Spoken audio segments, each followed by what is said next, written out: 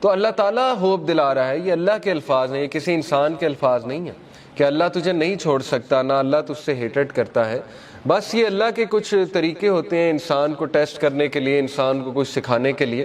اور پھر اللہ نے وعدہ کیا وَلَلْآخِرَةُ خَيْرٌ لَكَ مِنَ الْأُولَىٰ, کہ اے نبی یہ دنیا تو ہے ہی آپ کے لیے بہت بہتر, لیکن یہ کہ آخرت اس سے بھی بہتر ہوگی آپ کے لیے.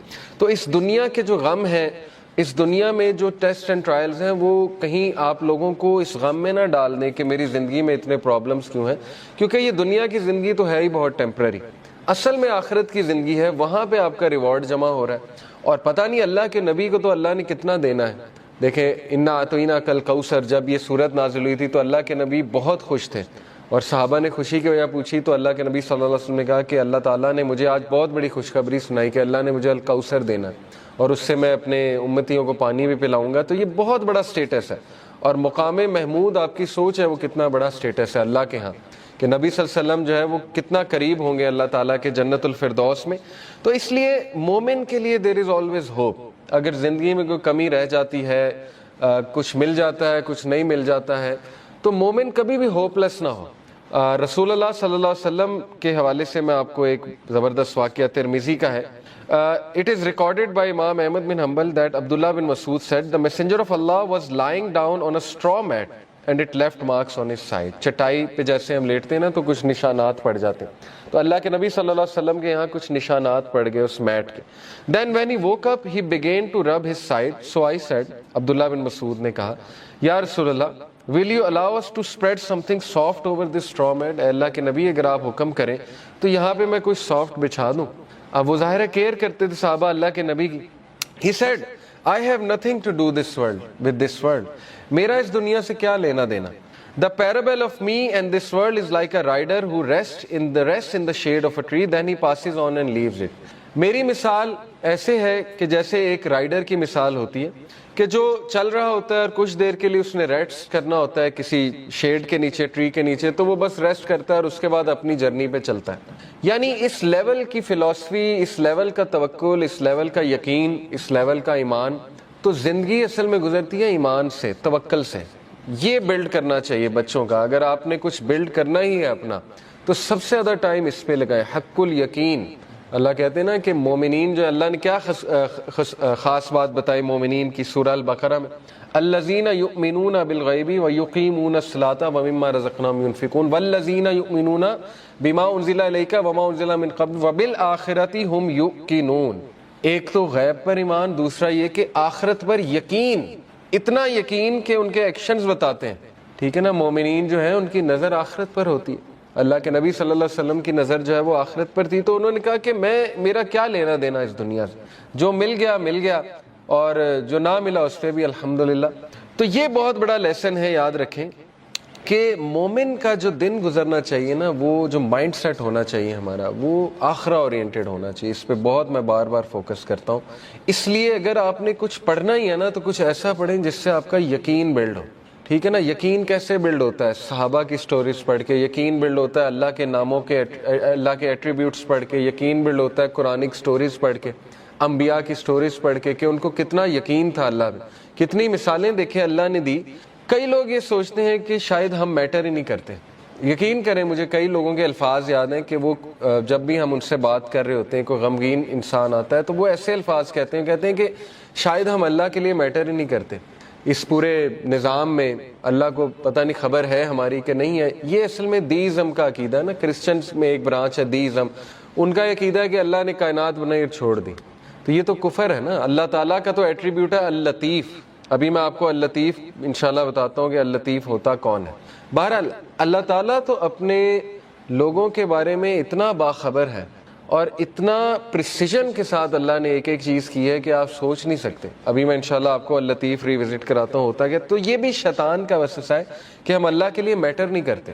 اللہ تعالیٰ بتا رہا ہے کہ وَلَلْآخِرَةُ خَيْرٌ لَكَ مِنَ الْأُولَىٰ, اور یہ کہ الم یجد کا یتیمن فآویٰ ووجدک ضالا فہدیٰ, کہ اے نبی تم یتیم تھے, کیا اللہ نے تمہاری ٹیک کیئر نہیں کی؟ جیسے اللہ نے پاسٹ میں تمہاری ٹیک کیئر کی ہے تو فیوچر میں تمہیں چھوڑ دے گا. کیسے تم نے امیجن بھی کیسے کر لیا اللہ تعالیٰ سے یہ.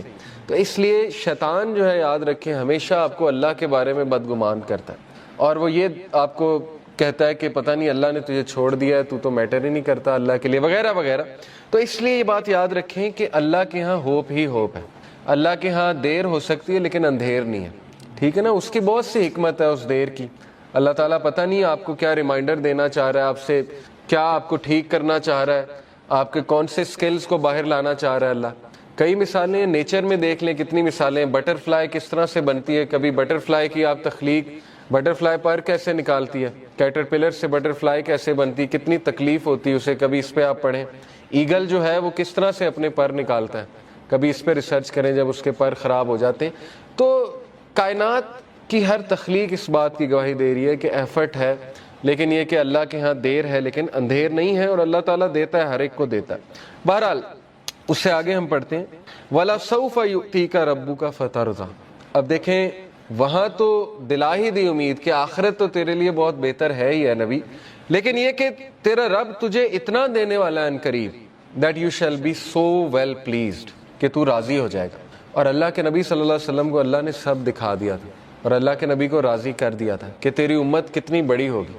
آپ کو پتا ہے کہ اللہ کے نبی صلی اللہ علیہ وسلم ظاہر ہے غمگین ہوتے تھے، جیسے قرآن میں آتا ہے کہ فَلَعَلَّكَ بَاخِعٌ نَفْسَكَ عَلَىٰ آثَارِهِمْ إِن لَّمْ يُؤْمِنُوا بِهَٰذَا الْحَدِيثِ أَسَفًا۔ اے نبی آپ تو اپنے آپ کو ہلاک کر لیں گے اس غم میں کہ یہ لوگ ایمان نہیں لا رہے، لیکن یہاں پہ اللہ نے کہا وَلَسَوْفَ يُؤْتِيكَ رَبُّكَ فَتَرْضَىٰ، اللہ تجھے اتنا دے گا کہ تو راضی ہو جائے گا۔ اور اللہ نے دکھایا انہیں جنت میں کہ سب سے زیادہ جنت میں تعداد تیری امت کی ہے۔ تو سوچیں اللہ کے نبی صلی اللہ علیہ وسلم راضی ہو گئے ہوں گے، اور اللہ کے نبی صلی اللہ علیہ وسلم کو دکھائی فتوحات دکھائیں۔ اللہ کے نبی صلی اللہ علیہ وسلم کو پتا تھا کہ میری امت جو ہے وہ کتنی پھیلے گی۔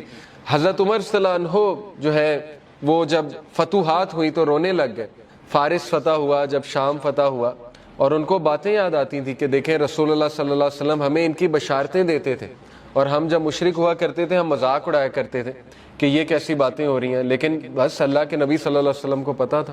تو اس لیے یہ اللہ ہمیں بھی کہہ رہا ہے، یہ ہر انسان کے لیے میسیج ہے کہ تم فکر نہ کرو، اللہ تمہیں راضی کر دے گا کسی نہ کسی طریقے سے۔ دیکھیں اللہ سے ہوپ لگائیں گے نا تو ایمپٹی ہینڈ نہیں آئیں گے، یہ میں آپ کو بتا دوں۔ انسانوں کے پاس جائیں گے تو شاید وہ مسئلہ حل ہو جائے، شاید نہ ہو، لیکن اللہ کے ہاں یاد رکھیں اللہ تین طریقوں سے دعا جو ہے اس کو آنسر کرتا ہے۔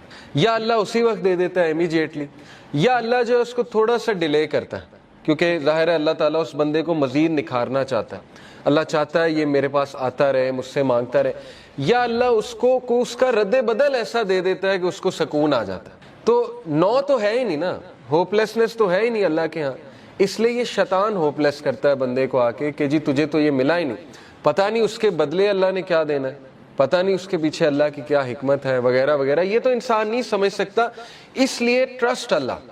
یہ کیوں اللہ تعالیٰ یہ باتیں ہمیں بتا رہا ہے کہ اس کے وزڈم پہ ٹرسٹ کرو، اس پہ کبھی شک نہ کرو، کبھی اس کے بارے میں نیگیٹو نہ ہو۔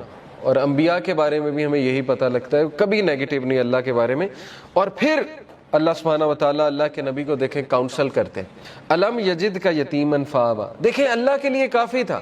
کچھ لوگ کہتے ہیں نا کہ نہیں آخرت کا وعدہ ہو گیا بس کافی ہے، دیکھیں اللہ یہاں پہ بات ختم ہو جاتی ہے اللہ کے نبی، وَلَلْآخِرَةُ خَيْرٌ لَكَ مِنَ الْأُولَىٰ، آگے اللہ دلیل دے رہا ہے، اللہ کے نبی کو دلیل دے رہا ہے۔ دلیل کیا ہے کہ الم یجد کا یتیمن فآویٰ، کیا نہیں اس نے تجھے یتیم پایا اور تیری حفاظت نہیں کی؟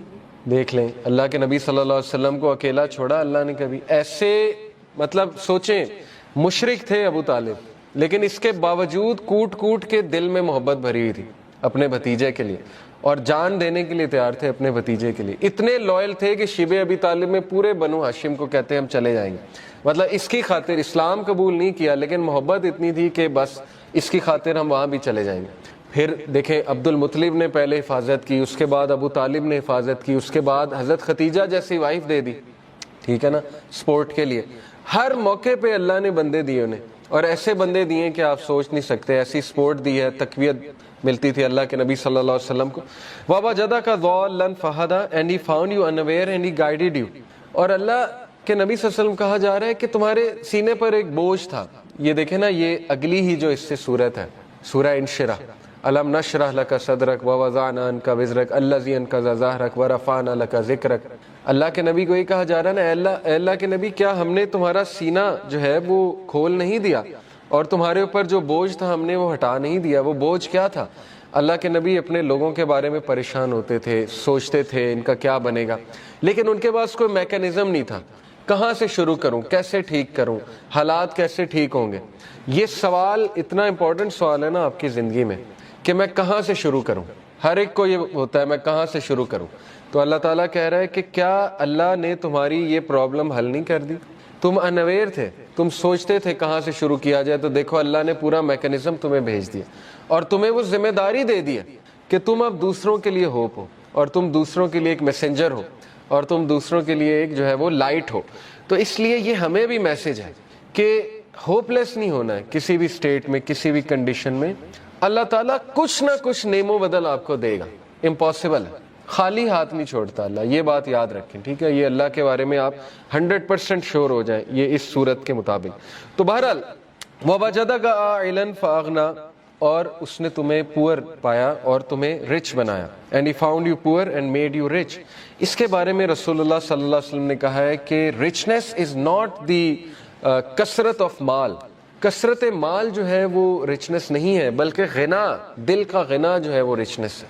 دل راضی ہونا چاہیے. تو دیکھیں جو میکانزم دیا اللہ کے نبی کو, اس سے ایک تو اللہ نے ان کو رچنس آف دی ہارٹ دی, رچنس آف دا سول دی, ذکر دیا, بتایا مجھے کیسے پکارو. اور دیکھیں اللہ کے نبی کے تھرو ہمیں اللہ نے کیا کیا دیا. آپ کو کوئی لرن کرنے کی ضرورت نہیں, خود سے دعا, اللہ کے نبی کی دعائیں موجود ہیں. ان دعاؤں پہ کبھی غور کریں, ان کے الفاظ پہ کبھی غور کریں. اللہ تعالیٰ نے نبیوں کی دعائیں آپ کو بتا دی کہ کس طرح سے انہوں نے پکارا, کس طرح سے ندا لگائی. اللہ نے اپنے ایٹریبیوٹس بتا دیا آپ کو, یا حیو یا قیوم. کبھی آپ صرف اس پہ ہی سوچ لینا کہ ایک ہندو کے ساتھ اپنے آپ کو کمپیئر کر لیں, ایک ایسے انسان کے ساتھ جس کے پاس اللہ کا صحیح کانسیپٹ نہیں ہے, تو آپ سوچ لیں آپ کتنے لکی ہیں. وہ بتوں کے آگے جھکتا ہے, اسے اللہ کا تعارف ہی نہیں ہے, اسے پتہ ہی نہیں اللہ ہے کون, اور نہ اسے اللہ کو پکارنا آتا. اور سوچیں کہ وہ کتنا زیادہ ایکسپلائٹ ہو رہا ہے تھرو آؤٹ دی لائف. تو سوچیں اللہ کی کتنی بڑی نعمت ہے کہ اللہ تعالیٰ نے ہمیں غنی کر دیا, اپنا تعارف کرا کے غنی کر دیا, ہمیں اسلام کا نالج دے کے غنی کر دیا, قرآن ہم پہ نازل کر کے ہمیں غنی کر دیا. فَأَمَّا الْيَتِيمَ فَلَا تَقْهَرْ, یہ اس کا آخری پیسیج ہے, ابھی ہم لیسن اخذ کرتے ہیں. Therefore treat not the orphan with oppression. بہت پاورفل ٹپ ہے اور یہ بڑا زبردست لیسن ہے سورہ زحا میں کہ جب تم خود پین میں ہو نا تو اس پین کو تم ریلیو کیسے کرو گے. یہ سائنٹیفکلی پروون ہے, دوسروں کی پین آسان کر کے. یہ ہے سب سے بڑی بات. یہ جو بندہ خود پین میں ہوتا ہے نا وہ پھر دوسروں کی بڑی زبردست مدد کرتا ہے. اسی لیے اللہ کے نبی صلی اللہ علیہ وسلم چونکہ خود اس غم سے گزرے ہوئے, یتیم تھے اللہ کے نبی صلی اللہ علیہ وسلم, تو اس لیے اللہ کہہ رہا ہے فَأَمَّا الْيَتِيمَ فَلَا تَقْهَرْ, اے نبی اس لیے آرفن کو ٹریٹ اچھا کرو, اپریشن کے ساتھ ٹریٹ. یہ نہیں کہ اللہ کے نبی کرتے تھے, لیکن یہ کہ ان کے تھرو میسج دیا جا رہا ہے. وَأَمَّا السَّائِلَ فَلَا تَنْهَرْ and repulse not the one who asks. اسی لیے اللہ کے نبی سے جب بھی کوئی کچھ مانگتا تھا آج تک انکار نہیں کیا ہی نہیں کبھی انکار اللہ کے نبی صلی اللہ علیہ وسلم نے. تو میسج کیا دیا جا رہا ہے کہ اب چونکہ تمہارا دل نرم ہے غم سے اور تم نے خود وہ چیز دیکھی ہے, تو اس لیے اب دوسروں کے ساتھ بہت نرمی برتاؤ. وَأَمَّا بِنِعْمَةِ رَبِّكَ فَحَدِّثْ and proclaim the grace of your Lord, اور اللہ تعالیٰ کی حمد بیان کرو. اب ہم ذرا لیسنز کی طرف آ جاتے ہیں. پہلے 2 لیسن ہم نے نکالے کہ پہلے 3 کے اللہ کے نبی صلی اللہ علیہ وسلم ایون ان پہ غم آیا ہے. تو غم کوئی بری بات نہیں ہے, ٹھیک ہے نا, غم کو سزا نہ سمجھیں. بانو قدسیہ کہا کرتی تھی نا کہ غم کا الیکٹرک شاک, ان کا ایک بڑا زبردست اس پہ کالم ہے, غم کا الیکٹرک شاک اس کا ٹائٹل تھا. انہوں نے کہا کہ غم جو ہے یہ تو روحانیت کی سیڑھی ہے, اور غم اس روحانیت کی سیڑھی پہ چڑھ کے انسان کا جو ہے وہ دل نرم ہوتا ہے, پھر وہ دوسروں کا غم فیل کرتا ہے اور پھر وہ دوسروں کے لیے کچھ کرتا ہے.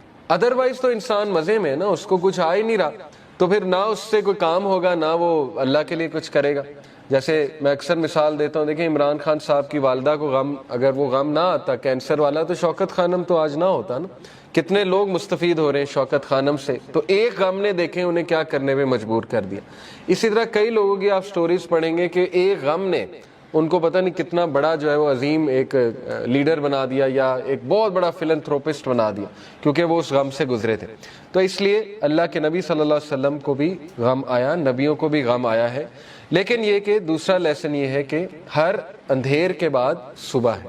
کوئی بھی سچویشن مکمل اندھیری نہیں ہوتی ہے.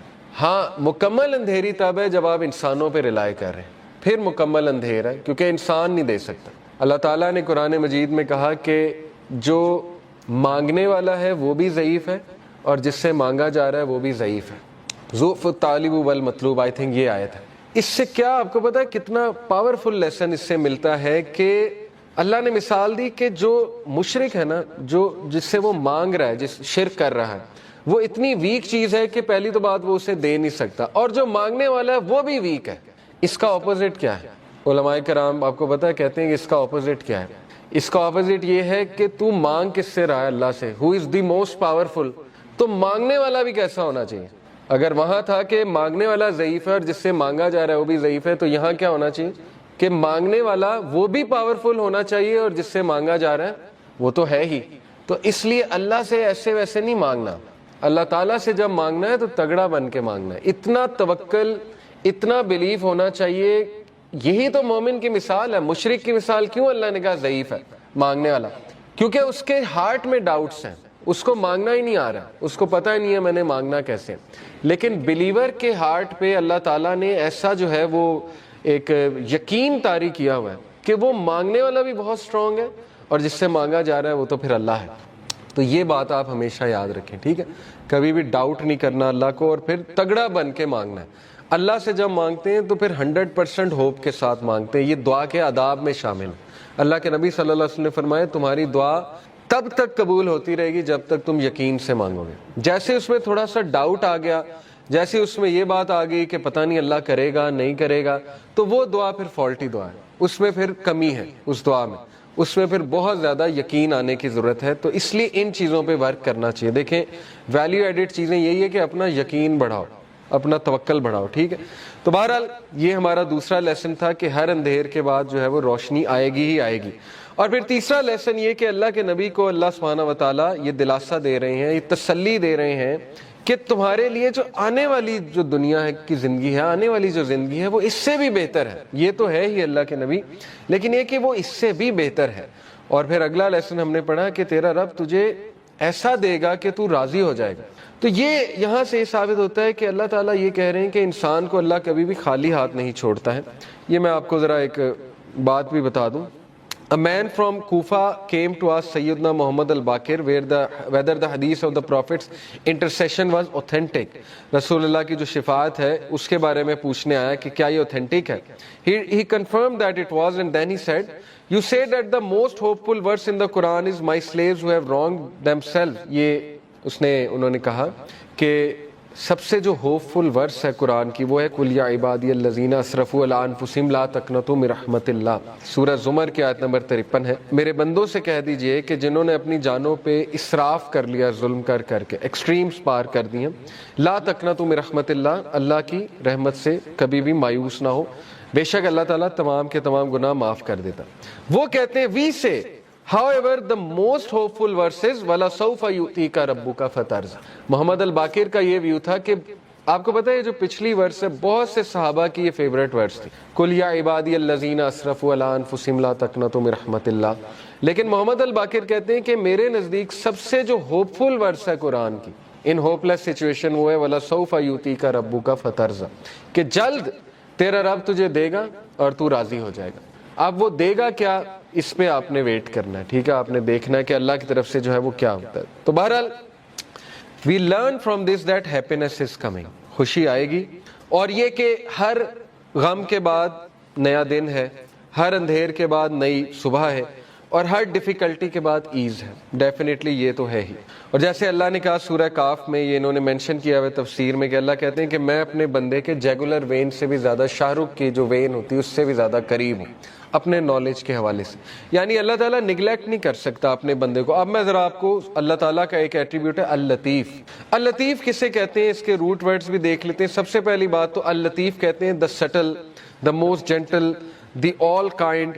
7 بار قرآن مجید میں اللہ کا یہ ایٹریبیوٹ آیا لطیف. اور مزے کی بات کہ جب بھی تخلیق کا ذکر اللہ نے کیا تو اس ایٹریبیوٹ کا ذکر کیا، اللطیف کا. سورہ ملک میں اللہ تعالیٰ نے کہا نا الا یعلم من خلق وَهُوَ اللطیف الخبیر، کہ کیا وہی نہیں جانے گا جس نے تمہیں تخلیق کیا ہے؟ کیا اس کو ہی نہیں پتا کہ تم کس سچویشن میں ہو، تم کس غم میں ہو؟ جبکہ وہ لطیف ہے اور خبیر ہے. لطیف ہوتا ہے جو اتنی ٹائنی اور مائنیوٹس ڈیٹیلز کو بھی کی بھی نظر ہوتی ہے اس. تو شیطان جب یہ کہتا ہے کہ تم میٹر ہی نہیں کرتے، تمہاری حیثیت ہی کوئی نہیں ہے اس پورے نظام میں، تو آپ اسے شیطان کو یہ بتایا کریں کہ اللہ تعالیٰ جو ہے وہ لطیف ہے، اور آپ دیکھیں شیطان بھاگ جائے گا۔ تو لطیف ہوتا ہے کہ اتنی مائنیوٹ سے مائنیوٹ ڈیٹیل اللہ تعالیٰ نے نوٹ کی ہوئی ہے کہ آپ اگر کبھی صرف اپنی باڈی پہ غور کر لیں، ایک ایک سیل کیسے کام کر رہا ہے، اور اللہ کے کنٹرول میں اللہ کو سجدہ کرتی ہے ہر چیز، چاہتے ہوئے نہ چاہتے ہوئے۔ اللہ تعالیٰ کہتے ہیں نا کہ ہر چیز اللہ تعالیٰ کو سجدہ کرتی ہے، ہر چیز اللہ کے تابع ہے، تو اس لیے ہوپ لیسنس کا تو سوال ہی نہیں پیدا ہوتا۔ بہرحال 7 بار ہی آیا ہے۔ اللطیف کے ایک معنی میں نے بتایا the subtle، سٹل سے مراد ہے کہ بہت زیادہ نظر رکھنے والا، بہت پریسیجن میں جانے والا، بہت لیول کی پریسیجن میں جانے والا، یعنی مائکرو کا بھی مائکرو لیول میں جانے والا، اس لیول پہ پریسائز اللہ تعالیٰ۔